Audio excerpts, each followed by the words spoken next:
গণেশের জন্মদিনের জন্য ফল চলে এসছে, আর ওর পছন্দের লাড্ডু আর সীতাভোগ আর মোদকটা আনা হয়নি, আনা হবে।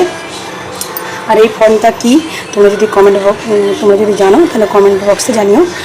আর এটা কিন্তু এই ফলটার নামটা যদি জানো, কিন্তু আপেলও নয় আর নাশপাতিও নয়, এই 4 রকমের ফল আনা হয়েছে, আর 2 রকম মিষ্টি আনা হয়েছে, আর মোদকটা আনা হবে। তোমরা তো জানো লাড্ডু তার ফেভারিট আর মোদকও ফেভারিট, কিন্তু লাড্ডু কিন্তু তার মায়ের হাতে পছন্দ করতো না। কার হাতে পছন্দ করতো বানানো লাড্ডু খাওয়া, কার হাতে বানানো পছন্দ, ওটা যদি জানো কমেন্ট বক্সে জানিও। আমার স্বামীকে জিজ্ঞাসা করি, ও জানে নাকি।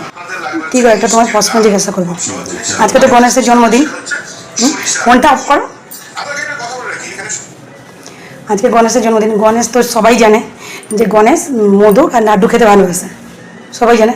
কিন্তু ওর মায়ের হাতে, মানে পার্বতী মায়ের হাতে কিন্তু ও লাড্ডু খেতে ভালোবাসতো না। কার হাতে তাহলে ভালোবাসতো? উত্তর তুমি যেটা অপশান ভাবতে পারো, বলতে পারো যদি জানো, মানে জানো চেষ্টা করতে পারো। শাশুড়ি হাতে। শাশুড়ি হাতে? গণেশের শাশুড়ি হাতে?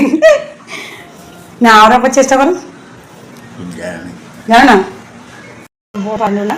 আর যেই উত্তরটা দিল গণেশের শাশুড়ি হাতে ভালোবাসে, ওটা একদমই নয়। আর তোমাদের যদি সঠিক উত্তর জানা থাকে তাহলে অবশ্যই কমেন্টে জানিও।